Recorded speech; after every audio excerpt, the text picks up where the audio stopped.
Welcome प्यारे बच्चों। तो जैसा कि मैंने आपको कल वादा किया था कि आज तक एक दिन के अंदर मैं आपको गद्य खंड के सारे पार्ट और वो भी डिटेल में करवा दूंगा। तो अगर मैं आपको जो है एक दिन के अंदर सारे पार्ट करवा सकता हूं तो आप जो है 4 से 5 घंटे के अंदर सारा गद्य खंड कंप्लीट कर सकते हैं। और ये मैंने आपको डिटेल में बताया है, शॉर्ट वीडियो भी नहीं है, वीडियो 24 मिनट 25 मिनट के डिटेल में। अगर आप इन्हें पढ़ेंगे ना तो कोई भी प्रश्न आ जाए आपको दिक्कत नहीं होगी। शॉर्ट में पढ़ोगे तो कई प्रश्नों में आप अटक सकते हो, मैं आपको पहले ही बता रहा हूं, ठीक है। तो आप अगर 12 13 14 मिनट की वीडियो देख रहे हो तो 20 से 25 मिनट की वीडियो में भी कोई प्रॉब्लम नहीं है। एटलीस्ट आपके पास सारा कंटेंट है, आप कॉन्फिडेंस फील करोगे। तो आज हम लास्ट पार्ट करेंगे गद्य खंड का।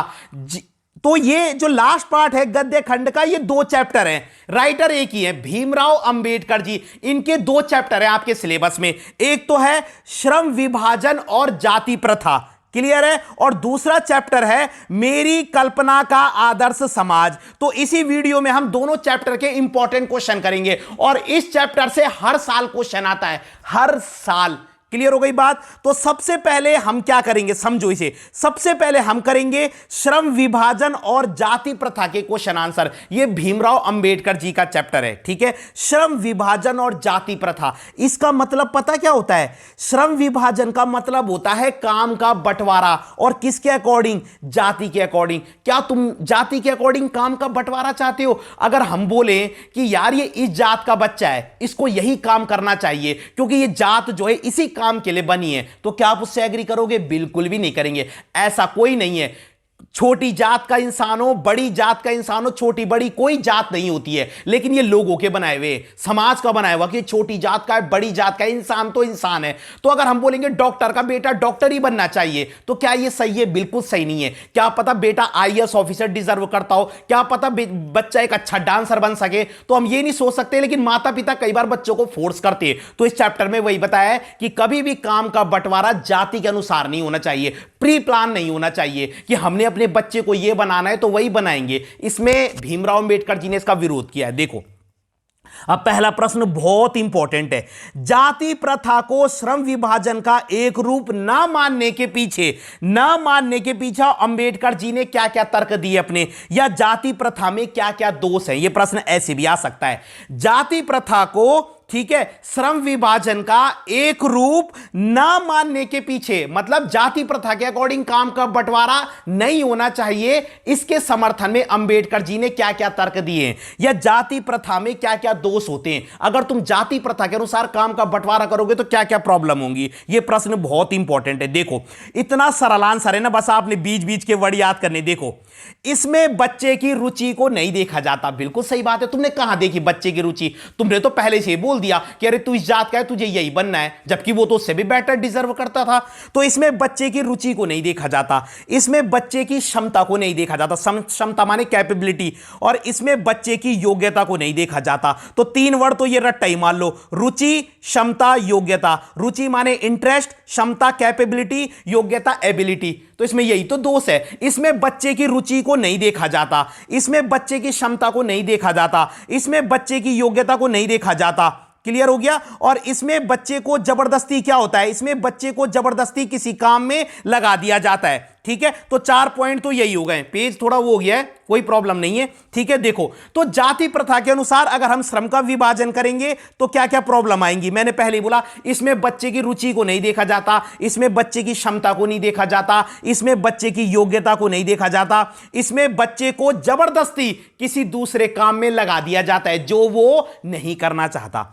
इसमें गर्भ के अंदर ही बच्चे का काम निर्धारित कर दिया जाता है। गर्भ के अंदर माने जैसे माता पिता, बच्चा पैदा नहीं हुआ, पहले ही बोल देते इसको हम ये बनाएंगे, तो इसमें गर्भ के अंदर ही बच्चे का काम सोच लिया जाता है। और इसमें क्या होता है, कार्य के साथ साथ इंसान का भी विभाजन हो जाता है। अब समझो, पता क्या होता है, मान लो तुमने ना, इसमें लोग पता क्या समझते हैं फिर, अरे ये छोटी जात का इंसान है, ये इसी काम के लिए बना है। अगर तुम ना अपनी जात वाला ही काम करोगे ना तो एक लोगों की मेंटलिटी, कोई बुराई नहीं है उसमें। देखो, अगर डॉक्टर का बेटा डॉक्टर भी बन रहा है तो कोई बुराई नहीं है, लेकिन फोर्सली नहीं बनाना। मैं क्या कह रहा हूं, डॉक्टर का बेटा डॉक्टर बनने में कोई बुराई नहीं है। अगर बच्चा चाहता है लेकिन अगर तुम जबरदस्ती काम करोगे तो इससे तुम इंसान का भी बंटवारा कर दोगे कि अरे ये छोटा काम है, ये नहीं करना, ये बड़ा काम है। तो ऊपर के 5 पॉइंट याद रख लो, ये सबसे आसान है। इसमें बच्चे की रुचि को नहीं देखा जाता, इसमें बच्चे की क्षमता को नहीं देखा जाता, इसमें बच्चे की योग्यता को नहीं देखा जाता, इसमें बच्चे को जबरदस्ती किसी काम में लगा दिया जाता है, इसमें बच्चे को वो काम करना चाहता है जो वो नहीं करना चाहता, इसमें गर्भ के अंदर ही बच्चे का काम पहले ही सोच लिया जाता है, जैसे बच्चा इस दुनिया में नहीं आया और माता पिता पहले ही सोच लेते कि उसे क्या बनाना है। तो बहुत सारे पॉइंट है, समझ में आ गया। तो ये क्या है, अगर हम जाति प्रथा के अनुसार काम का बंटवारा करेंगे तो उसमें ये दोष आएंगे, और ये अंबेडकर जी के अनुसार भी है। डन। अगला प्रश्न है, इसको भी समझो अब। जाति प्रथा भारतीय समाज में बेरोजगारी व भुखमरी का कारण कैसे बनती है? अब आप लॉजिक लगा लो, अगर तुम किसी बच्चे को जबरदस्ती किसी काम में लगाओगे तो बेरोजगारी और भुखमरी कैसे पैदा होगी, यह बताना है। अब ढंग से समझो, हां बहुत आसान है। देखो, जब किसी इंसान को हम जबरदस्ती किसी काम में लगा देते हैं तो वो कुछ समय तक तो उस काम को करता है, लेकिन उस काम में रुचि ना होने के कारण वो कुछ समय बाद उस काम को छोड़ देता है, तो वो बेरोजगार हो जाता है। समझो स्टेप, समझो। वो कह रहे हैं अगर हम जाति प्रथा के अनुसार काम का बंटवारा करेंगे ना तो बेरोजगारी और भुखमरी कैसे पैदा हो जाएगी। तो यानी कि तुमने जबरदस्ती क्या कर दिया, किसी बच्चे को काम में कहीं लगा दिया, तो वो कुछ समय तक उस काम को करेगा लेकिन जीवन भर नहीं करेगा। वो कुछ समय बाद उस काम को छोड़ देगा, और जब उस काम को छोड़ देगा तो वो बेरोजगार हो जाएगा, और जब वो बेरोजगार हो जाएगा तो उसके सामने भूखे मरने की नौबत आ जाएगी। तो बस यही प्रोसेस है। आज स्थिति काफी हद तक बदल चुकी है, क्योंकि आज का बच्चा स्वतंत्र है और वो अपनी रुचि के अनुसार अपना भविष्य चुन सकता है। तो वो अगर पूछे प्रश्न में जैसे क्या आज भी ऐसी परिस्थितियां हैं, तो आज तो बच्चा स्वतंत्र हो गया 90%। आज बच्चा अपनी मर्जी से अपने विषय ले रहा है, अपनी मर्जी से कोर्स कर रहा है, तो ये आप लिख सकते हो। अगला प्रश्न है, ये बहुत इंपॉर्टेंट प्रश्न है। लेखक के अनुसार दास्ता किसे कहते हैं? दास्ता का मतलब होता है गुलामी। अब इसमें गुलामी क्या है, कोई किसी को जंजीरों में बांधा है? नहीं। गुलामी का मतलब समझोगे, जब किसी इंसान को जबरदस्ती किसी काम में लगा दिया जाता है तो उसे दास्ता कहते हैं। चैप्टर के हिसाब से तो वही है ना गुलामी। जब किसी इंसान को जबरदस्ती किसी काम में लगा दिया जाता है तो उसे दास्ता कहते हैं। और फिर क्या है, वही पॉइंट ऐड कर देना पहले वाले क्वेश्चन को। देखो, आंसर बड़ा करने की ट्रिक आनी चाहिए। हमने मेन चीज तो लिख दी कि दास्ता किसे कहते हैं। अब इस आंसर को बड़ा करना है तो लिख दो, इसमें बच्चे की रुचि को नहीं देखा जाता। सही है, पॉइंट बिल्कुल सूट हो रहे हैं इसमें। इसमें बच्चे की रुचि को नहीं देखा जाता, इसमें बच्चे की क्षमता को नहीं देखा जाता, इसमें बच्चे की योग्यता को नहीं देखा जाता, इसमें बच्चे को जबरदस्ती किसी काम में लगा दिया जाता है, इसमें बच्चे का गर्भ के अंदर ही काम सोच लिया जाता है। तो वही पॉइंट लिखने। अगला है, अगला प्रश्न भी समझो। जो जाति प्रथा के सपोर्टर है ना, जो जाति प्रथा के अनुसार काम का विभाजन चाहते हैं, वो अपने समर्थन में क्या क्या तर्क देते हैं? उनको कहते हैं जातिवाद के पोषक। पोषक माने होता है उसका जातिवाद का पालन पोषण करने वाले, यानी जो सपोर्टर है इसके। मैंने नेगेटिव पॉइंट तो बता दिए, जो भीमराव अंबेडकर भी इसके समर्थन में नहीं है ना, हम भी नहीं है। तो वो कह रहे हैं लेकिन जो जाति प्रथा के सपोर्टर है, मतलब जो श्रम विभाजन चाहते हैं जाति के अनुसार, वो अपने सपोर्ट में क्या क्या तर्क देते हैं? जातिवाद के पोषक लोग अपने समर्थन में क्या क्या तर्क देते? तो उनके तर्क सुनो। वो कहते हैं इसमें कोई बुराई नहीं है, आज ये समय की आवश्यकता है। ये उनका मानना है कि इसमें कोई बुराई नहीं है, यह आज के समय की आवश्यकता है, यह सभ्य समाज की आवश्यकता है। तो ये बेसिकली उनका मानना है कि इसमें कोई बुराई नहीं है, आज के समय की यह आवश्यकता बन गया है। मतलब वो चाहते जाति के अनुसार ही काम का बंटवारा हो। देखो, इसको समझो, मेन पॉइंट ये है समझने वाला। इससे लोगों की कार्यकुशलता का अधिक प्रयोग किया जा सकता है। कार्यकुशलता का मतलब जानते हो, समझो। अगर एक इंसान है, मान लो वो बाल काटने का काम करता है और उसका बच्चा भी वही काम कर रहा है, तो इनका मानना यह है कि बच्चे के अंदर वो गुण पहले से ही हैं। तो अगर बच्चा सेम वही काम करेगा तो उसकी कार्यकुशलता का अधिक प्रयोग होगा, मतलब वो उस काम को अच्छे से कर पाएगा, उस काम में वो अपनी कुशलता अच्छे से दे पाएगा। क्यों? क्योंकि उसके अंदर वो गुण पहले से ही है। ये इनका लॉजिक है। तो एक पॉइंट ये वाला इनका थोड़ा सा वो चीज है कि हां, ये कुछ हद तक हो सकता है, लेकिन इसका मतलब ये नहीं कि हम बच्चे की रुचि, क्षमता, योग्यता को ना देखें। तो उसके सपोर्टर लोग क्या क्या तर्क देते हैं? मेन पॉइंट तो वही है, देखो, कि उन्हें लगता है कि इसमें कोई बुराई नहीं है, ये आज के समय की आवश्यकता है, ये सभ्य समाज की आवश्यकता है, और इससे लोगों की कार्यकुशलता का अधिक प्रयोग किया जा सकता है। मैंने आपको एग्जांपल भी दे दिया कि अगर बाल काटने वाले का बेटा बाल काट रहा है तो कहीं ना कहीं उन्हें लगता है, जो जातिवाद के समर्थक है, कि इससे बच्चे की कार्यकुशलता में वृद्धि होगी, वो इस काम को ज्यादा अच्छे से कर पाएगा। ये उनका लॉजिक है। तो 4 पॉइंट है बस जी। तो बेसिकली हमने 4, इन्हीं में से कोई प्रश्न होगा। ये प्रश्न किसके थे?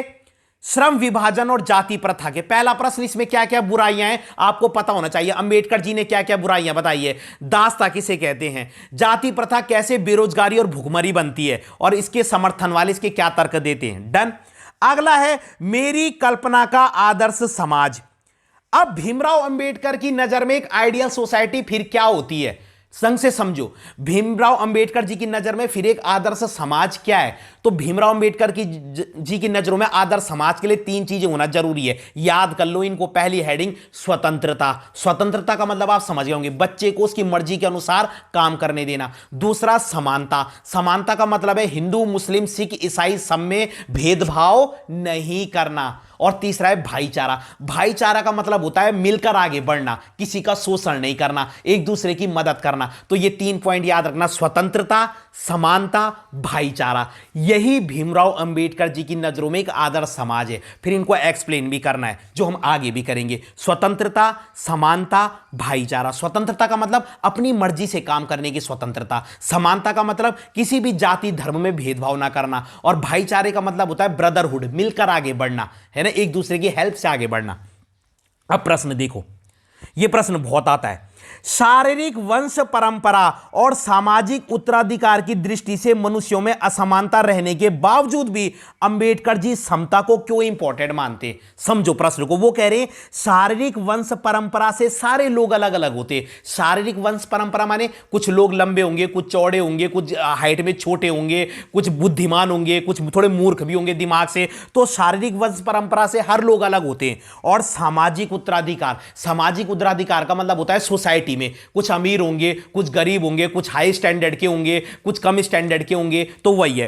तो शारीरिक वंश परंपरा से भी हर लोग अलग अलग होते हैं, और सामाजिक उत्तराधिकार से भी हर लोग अलग अलग होते हैं। सोसाइटी मतलब जिसे कहते हैं सोसाइटी सिंबल, तो इसमें भी हर लोग अलग होते हैं, सामाजिक कंडीशन से भी और शरीर से भी सब लोग अलग होते हैं। फिर अंबेडकर जी समता की बात को लेकर क्यों चलते, समता माने फिर वो इक्वालिटी की बात क्यों करते। तो इसमें लिखना है आपने, प्रत्येक व्यक्ति शरीर से अलग होता है, ठीक है। कोई काला होता है, कोई गोरा होता है, कोई बलवान होता है, कोई कमजोर होता है।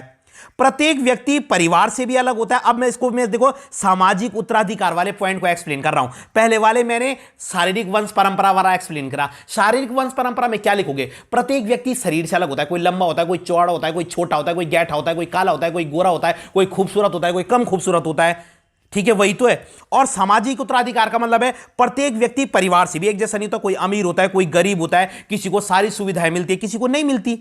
लेकिन अंबेडकर जी समता को महत्व देते, क्योंकि देखो मैंने हर स्टेप क्लियर करा है। पहले वाले पैराग्राफ में मैंने शारीरिक वंश परंपरा को एक्सप्लेन करा कि प्रत्येक व्यक्ति शरीर से एक जैसा नहीं होता, लंबा होता है, चौड़ा होता है, काला होता है, गोरा होता है। फिर मैंने सामाजिक उत्तराधिकार को एक्सप्लेन करा कि समाज से भी प्रत्येक व्यक्ति अलग होता है, अमीर होता है, गरीब होता है, किसी को सारी सुविधाएं मिलती है, कोई अच्छी स्कूल में जाता है, कोई कम अच्छी स्कूल में जाता है। तो ये वही है। लेकिन भीमराव अंबेडकर जी समता को आवश्यक क्यों मानते, क्योंकि अगर समानता होगी तो लोगों में भेदभाव नहीं होगा। अब आपने समानता के एडवांटेज बताने, अगर समानता होगी तो लोगों में भेदभाव नहीं होगा, अगर समानता होगी तो समाज में भेदभाव नहीं होगा, अगर समानता होगी तो देश विकास करेगा, अगर समानता होगी तो लोगों में भाईचारा बढ़ेगा, अगर समानता होगी तो सभी धर्मों को सम्मान मिलेगा, अगर समानता होगी तो सभी लोगों को आगे बढ़ने के बराबर मौके मिलेंगे। तो ये इक्वालिटी की तारीफ करनी है आपने बस जी। और यही पॉइंट आपके समानता में भी काम आएंगे। देखो दो निशान, एक तीर से दो निशान। समानता वाले यही पॉइंट, जब हम 3 पॉइंट लिखेंगे ना भीमराव अंबेडकर जी के, स्वतंत्रता, समानता, भाईचारा, जो वो आदर्श समाज के लिए आवश्यक मानते, यही पॉइंट लिखने। अगर समानता होगी तो देश विकास करेगा, अगर समानता होगी तो देश आगे बढ़ेगा, अगर समानता होगी तो लोगों में भेदभाव नहीं होगा, अगर समानता होगी तो लोग एक दूसरे की मदद करेंगे, अगर समानता होगी तो लोग क्या है, मतलब लोग मिलकर आगे बढ़ेंगे, किसी धर्म में लड़ाई नहीं होगी। सारे वही पॉइंट है। अगला भी थोड़ा वैसा ही है। सही में अंबेडकर जी ने भावनात्मक समत्व की मानवीय दृष्टि के तहत जातिवाद का उन्मूलन चाहे। यह मेन प्रश्न। जो भीमराव अंबेडकर जी थे ना, वो जातिवाद का उन्मूलन चाहते थे, मतलब वो जातिवाद को हटाना चाहते थे। जातिवाद का उन्मूलन का मतलब होता है जातिवाद को हटाना, जिसके लिए उन्होंने भौतिक स्थितियों और जीवन सुविधाओं का तर्क दिया है। तो इसमें कुछ नहीं है। देखो लेखक कहना चाहता है कि हमें एक दूसरे की जाति नहीं देखनी चाहिए, बल्कि क्या देखना चाहिए, एक दूसरे की भावनाओं को देखना चाहिए। देखो उन्होंने प्रश्न में भी लिखा है, देखो ढंग से पढ़ो।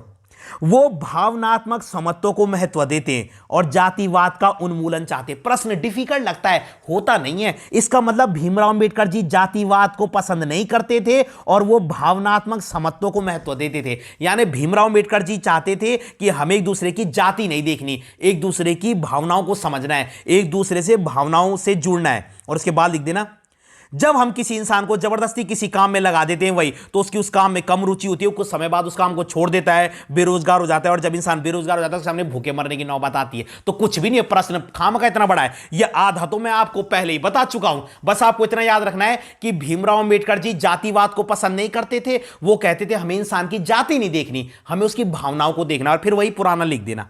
अगला प्रश्न है, आदर्श समाज के 3 तत्वों में से मैंने बता चुका हूं एक भ्रातृता भी है। भ्रातृता का मतलब भाईचारा, थर्ड वाला।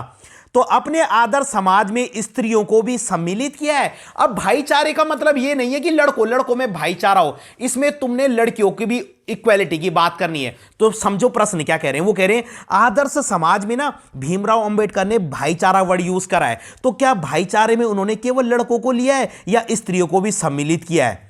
क्लियर है? आपने इस पर अपने विचार लिखने। देखो, लेखक के अनुसार भाईचारे के अंतर्गत या भाईचारे के अंदर स्त्रियों को भी शामिल किया। याद रखना, भीमराव अंबेडकर जी ने भाईचारा शब्द जो प्रयोग किया है उसके अंदर उन्होंने स्त्रियों को भी लिया है। फिर लिख देना, जहां स्त्री और पुरुष को समान समझा जाता हो। देखो, आदर्श समाज क्या होता है? समानता में अब आप ये सारे पॉइंट लिख देना, या भाईचारा में भी ऐड हो सकते हैं, जहां स्त्री और पुरुष को समान समझा जाता है, जहां स्त्री और पुरुष दोनों को आगे बढ़ने के अवसर मिलते हैं, जहां स्त्री और पुरुष की इज्जत की जाती है, जहां स्त्री और पुरुष में भेदभाव नहीं किया जाता, जहां स्त्री और पुरुष मिलकर रहते हैं, जहां एक दूसरे की सहायता करते हैं। तो याद रखना, भीमराव अंबेडकर जी ने अपने भाईचारा शब्द में स्त्रियों को भी शामिल किया है। फिर ये सब पॉइंट लिख देना। क्लियर हो गई बात? अगला है, लेखक के अनुसार आदर्श समाज कैसा होना चाहिए या आदर्श समाज के क्या आधार हैं? तो वही 3। अब सबसे इंपॉर्टेंट प्रश्न है स्वतंत्रता।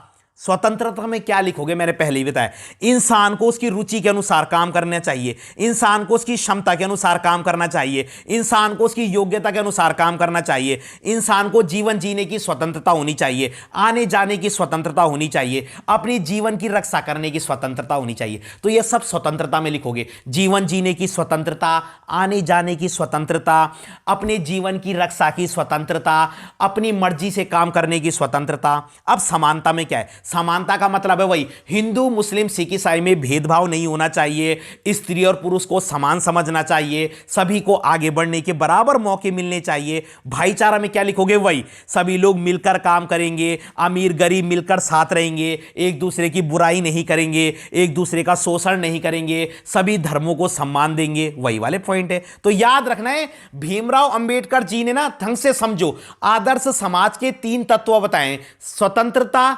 समानता, भाईचारा। स्वतंत्रता, समानता, भाईचारा। लेकिन अब है जो लास्ट प्रश्न, यह पिछले साल भी आया था, पिछले से पिछले साल भी आया था, और बच्चे इस प्रश्न को गलत कर देते हैं। प्रश्न है, मनुष्य की क्षमता, उसकी कैपेबिलिटी किन 3 बातों पर निर्भर करती है? और बच्चे पता यहां पर क्या लिख देते हैं? स्वतंत्रता, समानता, भाईचारा। उन्होंने ये नहीं पूछा आदर्श समाज के 3 तत्व बताइए या आदर्श समाज कैसा होना चाहिए। अगर वो ये पूछते तब लिखते आप स्वतंत्रता, समानता, भाईचारा। वो ये नहीं पूछ रहे, वो पूछ रहे मनुष्य की क्षमता किन 3 बातों पर निर्भर करती है, मनुष्य की जो कैपेबिलिटी है वो किन 3 चीजों पर निर्भर करती है। ढंग से समझो, तो मनुष्य की क्षमता 3 बातों पर निर्भर करती है। हेडिंग क्या है, इनको समझो। पहला है शारीरिक वंश परंपरा। पहले इन तीनों को लिख देना, आधा काम आपका यही हो जाएगा। पहले है शारीरिक वंश परंपरा, दूसरा है सामाजिक उत्तराधिकार, तीसरा है मनुष्य के अपने प्रयास। ढंग से समझो, मैं इसको ही समझाऊंगा। मनुष्य की क्षमता किन 3 बातों पर निर्भर करती है? पहला है शारीरिक वंश परंपरा। इसमें क्या होता है समझो, शारीरिक वंश परंपरा क्या लिखोगे? प्रत्येक व्यक्ति शरीर से एक जैसा नहीं होता, कोई काला होता है, कोई गोरा होता है, कोई बलवान होता है, कोई कमजोर होता है। तो कुछ हमारी जो क्षमता है ना, वो हमें अपने परिवार से मिलेगी, जीन से होता ही है ये। अब हमारे माता पिता की भी तो हमारे अंदर 50% गुण होंगे, तो कुछ क्षमता तो हमको हमारे शारीरिक वंश परंपरा से मिलेगी। आप समझ गए इसके अंदर क्या लिखना है कि हमारे अंदर कई सारे गुण ऐसे होते हैं जो हमें अपने परिवार से मिलते हैं। वह इतना भी लिख दोगे तो चल जाएगा, अगर ये नहीं लिखना चाहो बस लिखना शारीरिक वंश परंपरा। मनुष्य की क्षमता 3 बातों पर निर्भर करती है, रट लो, शारीरिक वंश परंपरा, सामाजिक उत्तराधिकार और मनुष्य के अपने प्रयास। तो शारीरिक वंश परंपरा में तो क्या है, जो क्षमता हमें हमारे परिवार से मिली है। अगर किसी के माता पिता लंबे चौड़े तो बच्चे भी लंबे चौड़े हो जाते हैं, किसी के माता पिता कमजोर है तो बच्चे भी कमजोर हो जाते हैं। दूसरा सामाजिक उत्तराधिकार, इसमें पता क्या है, इसमें यह माता पिता का सामाजिक स्तर, इसमें आप पता क्या लिखोगे, अगर माता पिता अच्छे परिवार से और तो वो अपने बच्चों को अच्छी शिक्षा दे पाते हैं, और अगर बच्चों को अच्छी शिक्षा मिलेगी तो कहीं ना कहीं उनकी क्षमता भी बढ़ेगी। समझो, एक बच्चा महंगे इंस्टीट्यूट में कोचिंग कर रहा है, एक बच्चा कम जगह कर रहा है, तो ऐसा नहीं है कि कम वाला टैलेंटेड नहीं हो सकता, लेकिन कहीं ना कहीं जिस माता पिता का सामाजिक स्तर अच्छा है उनके बच्चों को एडवांटेज है, बच्चों को अच्छा खाना भी मिल रहा है, अच्छी रहना सहना भी मिल रहा है। तो सामाजिक उत्तराधिकार में वो पॉइंट आते हैं कि माता पिता का सामाजिक स्तर कैसा है, बच्चों को कैसी शिक्षा मिल रही है, समझ में आ रहा है। तो इससे भी बच्चे की क्षमता निर्भर करती है। अगर माता पिता का सामाजिक स्तर अच्छा है तो बच्चों को वो अच्छी पढ़ाई दे सकते हैं, अच्छा एनवायरनमेंट दे सकते हैं, तो इससे भी बच्चे की क्षमता बढ़ेगी।